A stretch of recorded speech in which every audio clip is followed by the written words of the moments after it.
Relationship advice. Update. My 26 female, fiancé, 28 male, slept with my sister, 32 female. Heartbroken and devastated and I can't move on. Original post. Hi Reddit.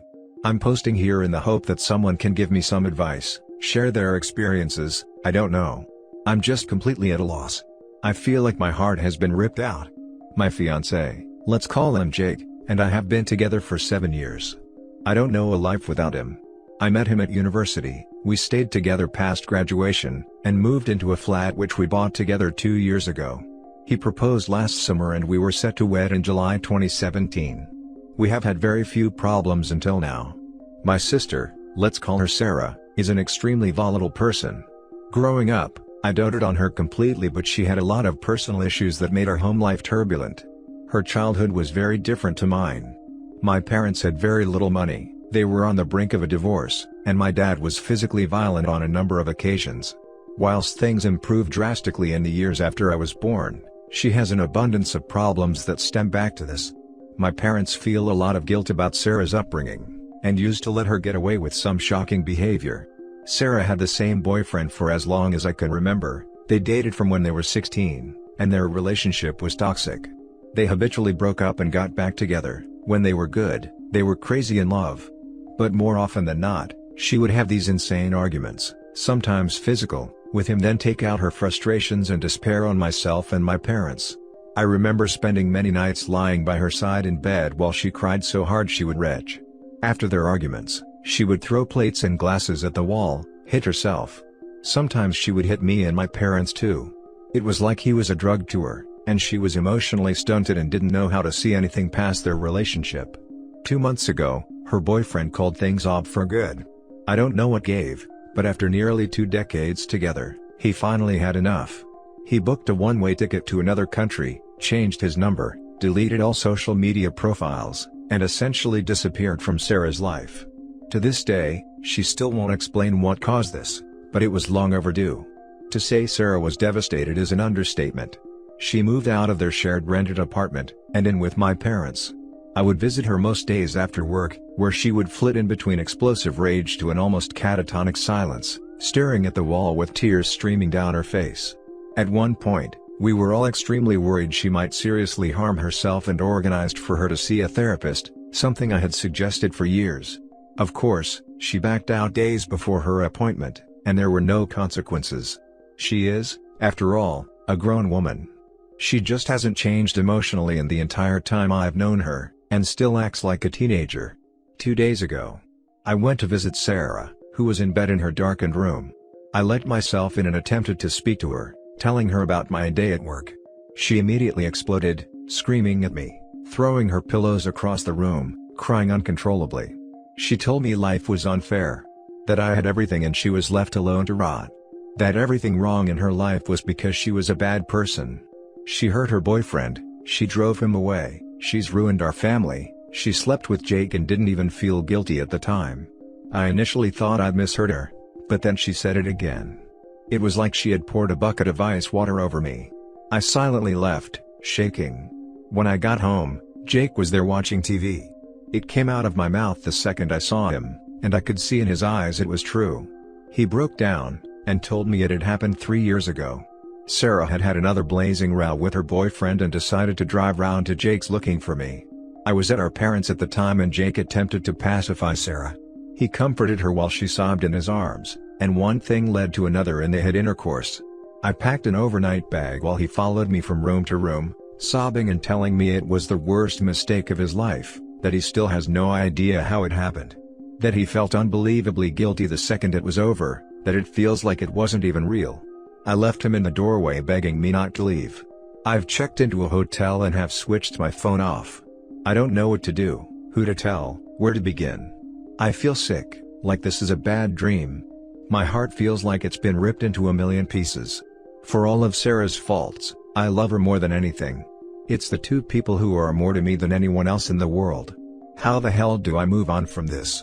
I feel like I'm in a bubble. I don't know what's going on in the outside world. All I do is cry and sleep in this room. Someone please help me make sense of this. Now for the top advice before reading the update. To me, The most important part of this story is that she chose to tell you. Right now. Not 3 years ago, right now. Why? Because her relationship is over, and so she wants yours to be over too, so you can both be miserable together. Now think about her breakup. He didn't just break up with her, he left the country. He didn't just leave the country, he disappeared. You are currently holed up in a hotel room, hiding from her. He moved away, to hide from her. Why is no one calling this person on her nonsense? Why are the people most in need of therapy the ones most resistant to going? In your situation, I would do this: tell your parents matter-of-factly what happened. Tell them you don't feel comfortable returning to their home until they draw a harder line with forcing her to seek some kind of counseling. If she did this to you, she did things that are much worse to her ex-boyfriend, and stands to do even more horrible things to your parents. They need to act now. She may be an adult, but she behaves like an adult with a profound personality disorder. She may never admit this, but with a little luck she might find a counselor who can help her contain it. Your boyfriend is a separate issue. This happened 3 years ago, and it doesn't seem like he ever had any plans to tell you. This second part is far more problematic. So the question is, do you think you can ever trust him again? Be honest with yourself here. I do think it's possible to recover from cheating, but it's a double whammy when it also involves a mentally disturbed sister. So the discussion becomes, what, if anything, can he do to earn your trust again? If you know deep down that answer is nothing, then you have to begin the miserable task of moving on. And it is a miserable task. Heartbreak on this level is the worst. You might consider seeking counseling or a support group, not because there's anything wrong with you, but because you are having totally reasonable reactions to being betrayed on this level. For me, I find that sometimes the greatest gift a counselor gives is telling you, yes, that was awful. Go ahead and be in pain. With a support group, you get that plus the companionship of people suffering similar hurt. They will get it in a way few others will, regardless of whether your decision is to fight for the relationship or let it go. Well said. This is a real answer. Not, block this, block that, no contact, which is the typical response from relationship experts on Reddit.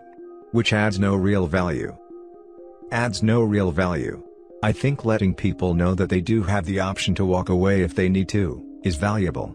Some people are so close to a situation they think that the only option is to keep playing the other person's game.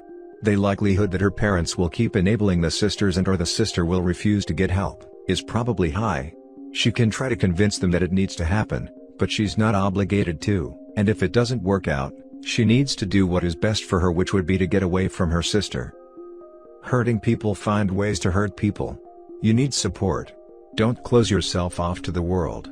Tell your parents what happened. They need to hear you're hurting. My heart goes out to you because I know this is difficult. You can get through this. If it were me, I'd be done with both of them. Your sister betrayed you big time and she's lived without consequence for too long. I'd cut myself off from her. Delete her phone number. Delete her from social media. Don't answer her phone calls. Don't hang out with her. Don't confide in her and don't listen to her troubles. She lives with your parents so you will see her, but she's officially an acquaintance from now on. Your boyfriend slept with your sister then proceeded to hide it for 3 years. It's not all your sister's fault, although you may be inclined to feel that way since she is so dramatic. He was there and he was stone cold sober. There is no "it just happened." Whether he feels guilty about it, it doesn't matter. He not only cheated on you, but he cheated on you with the worst person he could cheat on you with. And now for the update. I logged on this afternoon to find 300+ replies and messages to my post. I am unbelievably touched by all people who reached out to me, particularly this commenter's incredible response which spoke to me on a level I didn't think possible from a stranger. I'd like to thank each and every single person who took the time out of their day for me. I was so overwhelmed that I've not responded to a single one as of yet, but it is truly appreciated. Now on to the update. It has only been a day or so since I made my post, but it feels like I'd been in that hotel room for weeks, crying in the dark buried under the covers. At some point this morning, I decided to draw the curtains open and let the sunlight in. I went and sat on the balcony and switched my phone on for the first time. It started ringing within 30 seconds. It was my mother, who burst into tears as soon as I answered. Her and my parents had obviously been desperately worried. This is the longest I have ever gone without contact, and had even contemplated calling the police had I failed to contact them by this evening. My mom informed me that as I was walking out of Sarah's room, down the stairs and out the front door, Sara was screaming and wailing that she's sorry. Funnily enough, I didn't hear this.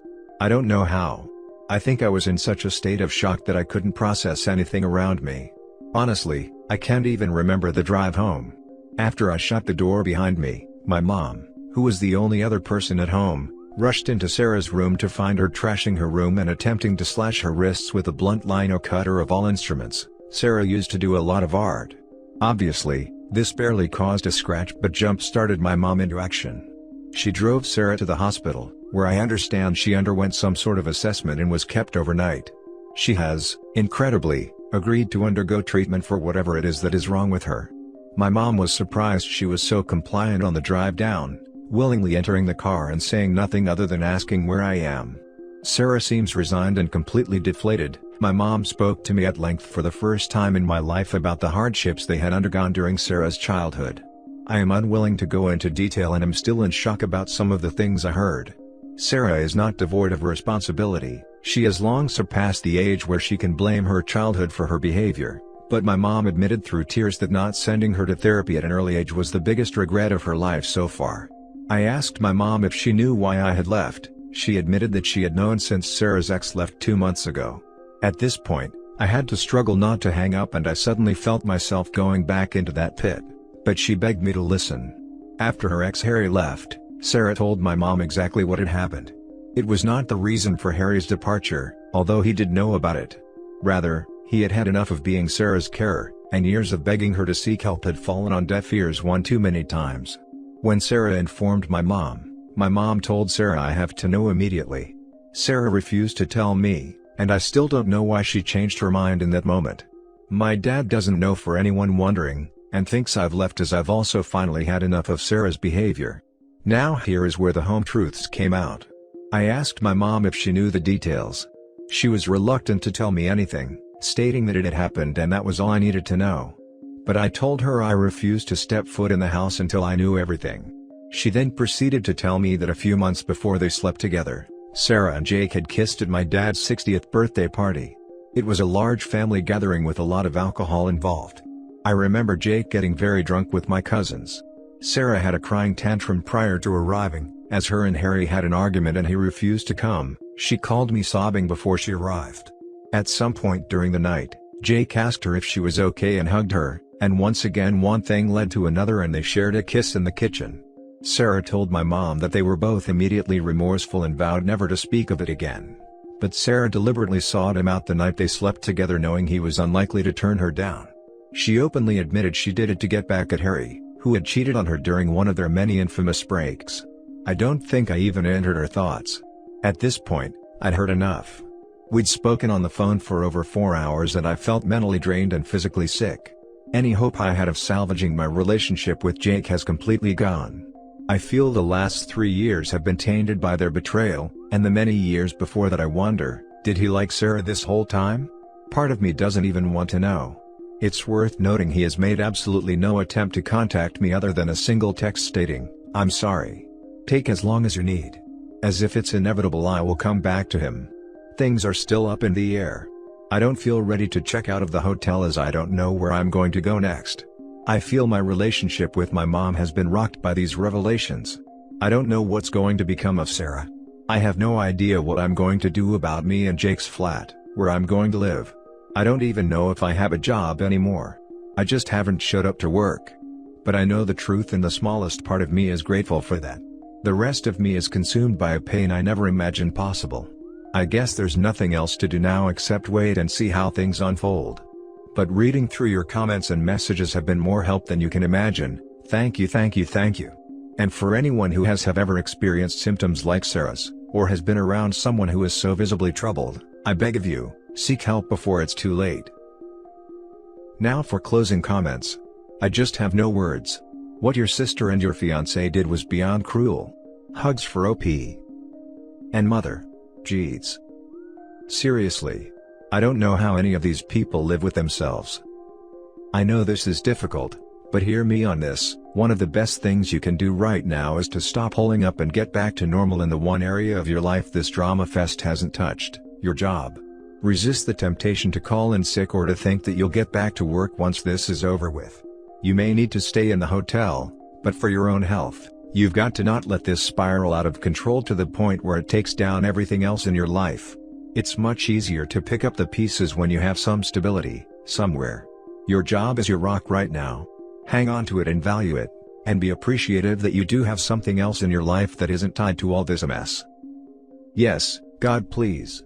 I can't imagine the devastation you've been feeling. Obviously your family is not an option, but what about a friend? Someone you're exceptionally close to that can support you?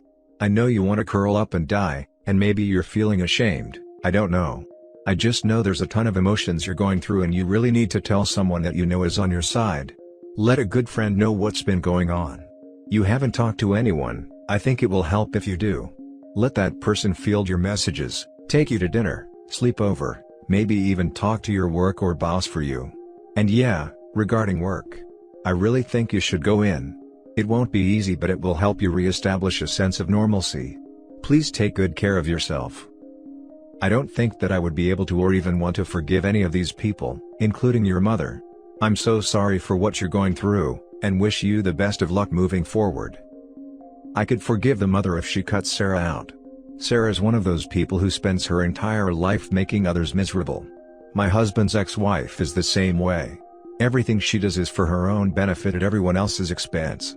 These types of people don't change. Nothing is ever their fault, they've always had it rough, you don't understand what they've been through, yada yada yada. Nothing but BS. And that's it for this video guys. If you have thoughts to share, leave a comment below. Don't forget to hit like and subscribe if you like this content.